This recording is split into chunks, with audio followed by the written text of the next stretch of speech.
Greetings to all of you, this is Dr. Lisa. In today's lecture will be about the concept of neoliberalism. This term holds a diverse connotation, viewed positively or negatively, based on one's socio-political beliefs. At its core, neoliberalism is a political approach that advocates for free market capitalism and the resulting economic and political system that emerge from such a society. However, it's often perceived unfavorably by the opponents of capitalism in capitalist societies. Now, within the realm of neoliberalism, we encounter many interpretations. Neoliberalists engage in a constant debates about the extent to which capitalism should influence all aspects of society. Some staunch proponents insist on complete deregulation, envisioning a market completely free from the government interference or control. On the other hand of the spectrum, we find the advocates argue for limited government oversight, safeguards certain protection within the market, as well as preservations of key political institutions and services outside the market's influence. The proponents of neoliberalism argue that a free market capitalist economy fosters a prosperous society, guaranteeing economic freedom, that in turn leads to a free political societies. And that is exactly what a unipolar hegemonic system of United States was trying to do after the Cold War, by imposing and exporting its liberal democratic experience to the whole world. Now, the term neoliberalism itself implies a revival or reincarnation of liberalism. This suggests that liberalism had been absent from political discussions and policy making for a certain period, but resurfaced in a renewed form. Alternatively, some scholars see neoliberalism as a distinct ideology, although it shares historical roots and common vocabulary with liberalism in general. For a better understanding of neoliberalism, let's explore the variations of liberalism, starting from classical liberalism. As I had explained in the previous lecture, you can go and watch the video on Liberalism Part 1, which is championed by eminent thinkers such as John Locke, Adam Smith, Immanuel Kant, who advocate for a minimal state that focuses solely on upholding essential public order. Most matters are left for the free choices and interactions of citizens and their voluntary organizations.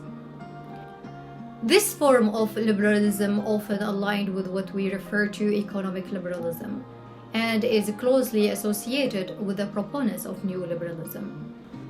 On the other hand, modern liberalism takes a different approach.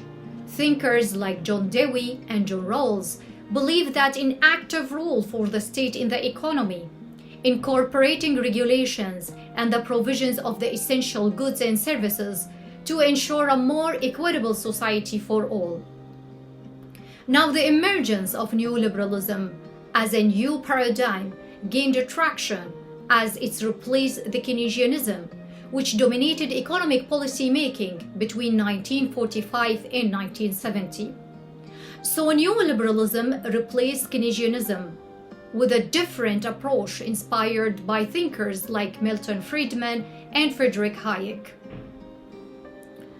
Now, the emergence of neoliberalism as a theory can be tracked back from 1970, but it gained a momentum in the late of 20th century, with the influential figures like Milton Friedman and Friedrich Hayek promoting their principles.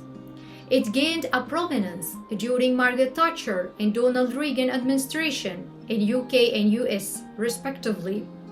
While neoliberalism has been embraced in various countries, it has also faced opposition and has been associated with negative outcomes and failures in central countries.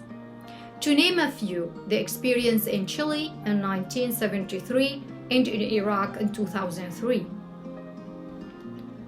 The core ideas of neoliberalism, according to Tom Hartman, in his book The Hidden History of Neoliberalism, How Reaganism Gutted America and How to Restore Its Greatness, which published in 2022. First one being, the market, with its free and unrestricted operation, possesses greater wisdom and efficiency than the government does. According to this ideology, the market should be left to make all the economic decisions, and any interference or regulation by the government will hinder its efficiency. Second principle suggested by Tom Hartman is that the winners of the market game, such as the billionaires and the large corporation, should set the rules for the markets. According to him, that led for perpetuating an equal distribution of wealth and power, allowing the most successful players to dictate the rules, can lead to concentration of wealth and influence, potentially leads to unfair advantages and monopolistic practices in the society and in the market. Third principle, neoliberalism advocates for deregulation. That means all government's regulations should be disposed of, believing that any form of government interference in the market will disturb its natural equilibrium. While proponents argue that deregulation fosters innovation and competition, Tom in his book argued that it had led to exploitative practices, economic degradation, and inadequate consumer protections. Fourth principle, neoliberalism often views labor unions as a disruptive force in the market. Labor union can be given a social club, but they can't have power, arguing that they can hinder market efficiency by demanding higher wages and better working conditions. While this viewpoint neglects the importance of working rights, fair wages, and collective bargaining power in ensuring a more equitable society. Associating with this principle, neoliberalism promotes seeking cheap labor wherever they are. That's why Tom argued in his book that in US, since Reagan has adopted neoliberalism policies in 1981, over 60,000 factories closed and moved out of the country. And between 10 till 15, some statistic even goes for 25 million persons in USA have lost their jobs. Fifth principle, neoliberalism advocates reducing government social security programs, preferring to privatize most of the services. While this in reality leads in dismantling essential public services, leaving vulnerable populations without adequate support. Sixth principle, cutting taxes for the rich while increasing taxes on the poor has been widely criticized for exacerbating income inequality and favoring the wealthy. This approach benefits the already affluent while placing a heavier burden on a lower income individuals and families. Privatizing public functions, according to neoliberalism, lead to increased efficiency and effectiveness. However, Tom believes that privatizing has reduced accessibility, higher costs, and profit-driven motives in sectors that should prioritize public welfare. But in the word of neoliberalism, governments can run only army and police sector, while health, roads, education, electricity, airline sectors all should be privatized. Neoliberalism's acceptance to monopolies has resulted in extreme wealth inequality. The concentration of economic power stifles competition, limit opportunities for small businesses, and lead to socio-economic disparities, where you can find only 1% on the wealth, while 3 to 5% belongs to the middle class or small businesses, while the rest, 95% of the population, belongs to the working poor.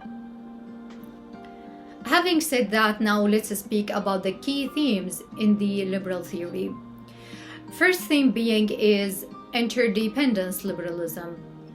Liberal theories of interdependence can be traced back to the rise of commercial liberalism during the 19th century, inspired by classical economics of prominent figures like David Ricardo, and the ideals put forth by Manchester liberals including Richard Cobden and John Bright. It reflected in the establishment of a complex web of interdependence among nations, which lead to raising the cost of international conflict to such heights that the prospect of welfare becomes almost unthinkable. The idea of interdependence has further evolved into a concept of complex interdependence, developed by neoliberals like Robert Cohen and Joseph Nye in 1977. Initially positioned as an alternative to realism, complex interdependence recognizes the extensive impact of the global events on people and governments in the modern world, extending beyond just economic interactions to include issues like climate change, development, and human rights. Consequently, the international agenda has broadened, emphasizing not only on traditional high politics, which is related to security and survival, but also to low politics, which concerning welfare, environmental protection, and political justice. The heart of Robert Cohen and Joseph Nye's argument is that in the international politics there are in fact multiple channels that connect societies exceeding the conventional Westphalian system of states.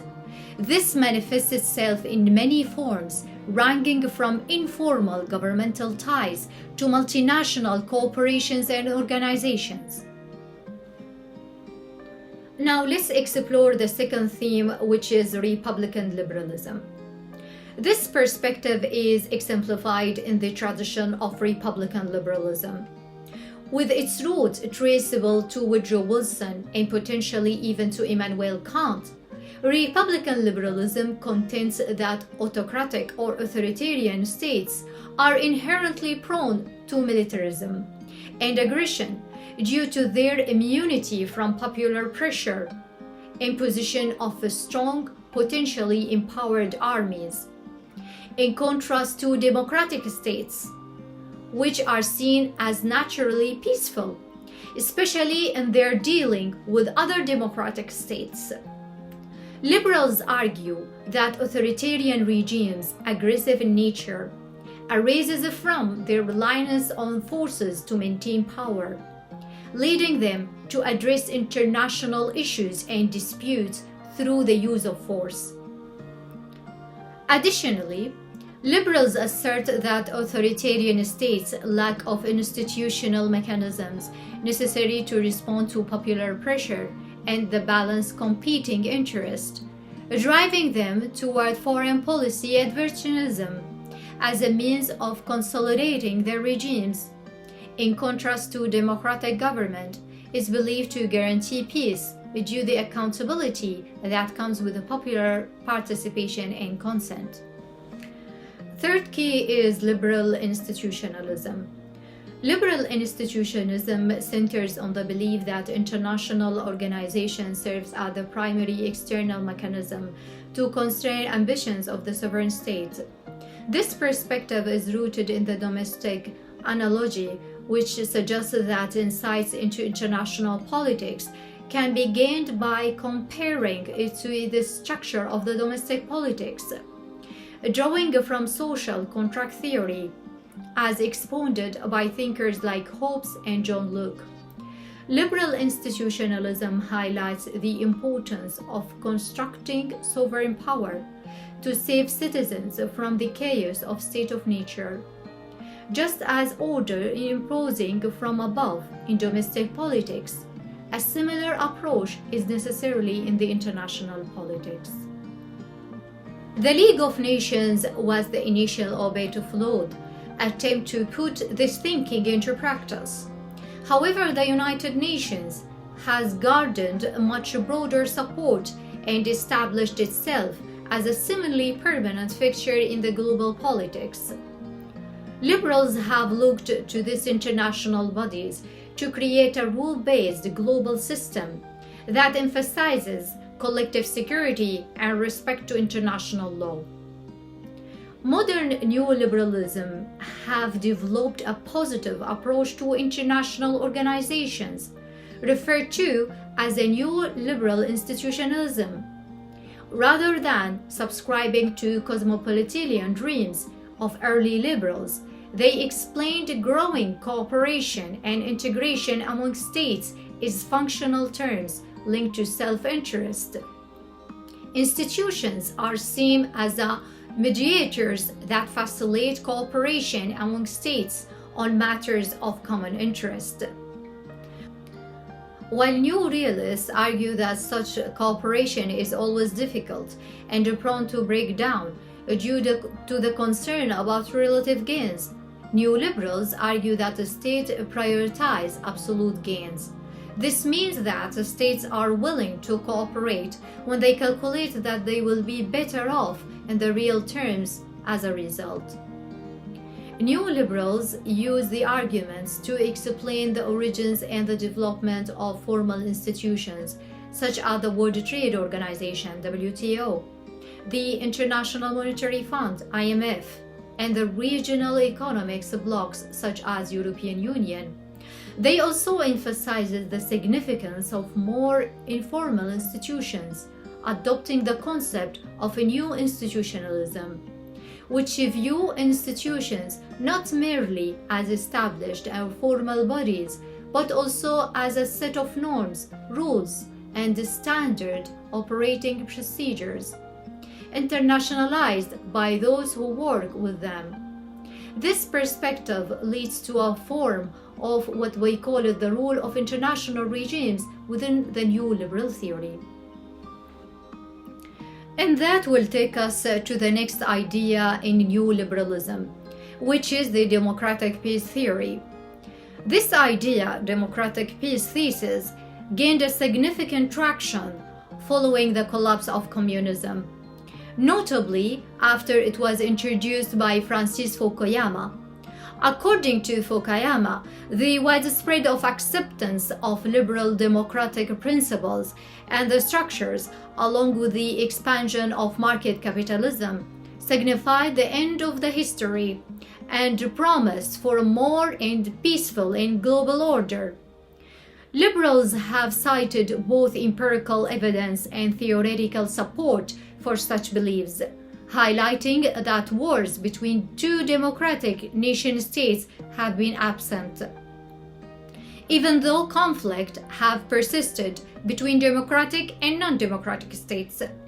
The general progress of democratizations has also been associated with the creation of zones of peace, comprising mature democracies in regions like Europe, North America, and Australia, in contrast to zones of turmoil found elsewhere in the world.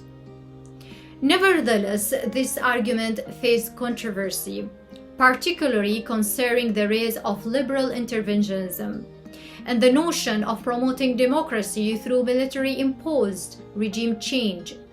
Take the invasion of Iraq as an example. And this is why you have to differentiate between liberalism at home versus liberalism when it is applied abroad. And that will lead us to speak about the last idea in our lecture for today, which is the liberal international order, its emerge and decline. By the end of Cold War and the collapse of Soviet Union in 1990, the international order moved into a unipolar world where the dominant state was the United States, with its liberal democracy order. So for the first time in the recorded history, we had a unipolar order in the international system. Before that, we knew either multipolar, as it was before 1945, or bipolar, as it was from 1945 until 1989 during the Cold War period. Now, the unipolar order didn't concern about the real politics and the balance of power, because there was no other great power in the international order since 1990 till 2017 to compare it with. United States was the sole power and player dominated in the international arena. It's a fact that since 1990, the liberal international order has prevailed, but there are several factors led to its gradual decline. Starting from the pinpoint of 9/11 terrorist attack and the war on Afghanistan in 2001, the invasion of Iraq in 2003, the US attempting to incorporate countries like China and Russia into capitalist democratic system with the assistance of institutions like NATO and EU. However, all these factors contributed to its decline. Professor John Mearsheimer has put 6 fatal flaws that led to the fall of liberal international order, and they are as follows. First one, international liberal order believed that there was no alternative to the liberal democracy. According to Francis Fukuyama's thesis that by the triumph of liberal democracy in capitalist system, there will not be an alternative to the system, which is false argument. The assumption that there was no alternative to liberal democracy and capitalism is not accurate assumption. Many countries in Middle East, Latin America, Africa, and many other countries don't view international liberal order positively. And other countries like China, Russia, and Eastern Europe have found their own economic model. Second one, the United States as a crusading sole pole engaged in endless wars within minor powers, causing tensions and conflicts. Trying to make the world on US image, it became a crusade state, taking examples of US wars in Korea, Vietnam, Afghanistan, Iraq, and more recently, provoking the war in Ukraine. Third one, this crusading sole pole ends up poisoning its relation with the world's major powers, basically Russia and China. For example, the United States attempts to expand its influence by incorporating Eastern European countries like Ukraine, Finland, and others into NATO, had made a bold indirect threat to Russian national security, and has made so many believe that this war was essentially provoked by US to challenge Russia. While on the other hand, interfering in other major powers' affairs like China's politics, take Taiwan issue for example. So all these American practices have led to strain its relation with these superpowers. Fourth one, the liberal international order clashes with nationalism by undermining sovereignty and national identity. Undermining the sovereignty and national identity by creating powerful international institutions that make decisions on behalf of the member states. If you think about the UK withdrawal from European Union, will give you a vivid example of that. Fifth one, hyperglobalization causes serious economic and political problems. Where the capitalists in US, France, UK, Japan, and Germany have shifted their production to China to get best profit conditions and low cost of production, while made China over 40 years a powerful economic superpower, challenging the US supremacy. In addition to that, US is working against its national or its new liberal norms of open market and deregulations and non-interference in the market by dictating these global companies and corporations not to cooperate or work with Russia, for example. This is an act of violation of neoliberal values and considered to be a decline in the international liberal order. Sixth reason, integrating China into the liberal world order with the intention to convert China into a capitalist economy, then adopting liberal democracy political system. had led to the opposite goal. China instead invented what they called socialism with a Chinese characteristic. They made a mixed system under the control of Communist Party. And so China became the United States' first serious economic competitor and the first challenging superpower to the US unipolarity, and ultimately contributed to the emergence of multipolar system, undermining the unipolarity that sustained and was the essence to the emergence of the liberal international order. So what we will have in the future with the collapse or the decline of liberal international order? Well, Professor John Mishmeyer predicts a return to what he called it a Cold War-like order with some differences, where we will have China and Russia leading their own bounded order, attempting to draw states into their spheres of influence through economic relationship and security integrations. On the other hand, the United States also may continue to lead its bounded order as well, and there could be also a thin realist international order between these major powers. However, this shift could bring about a new era of geopolitical dynamics, with the multiple powers centers competing for influence in shaping the global landscape. By that, I will be concluding my lecture for today. See you next time.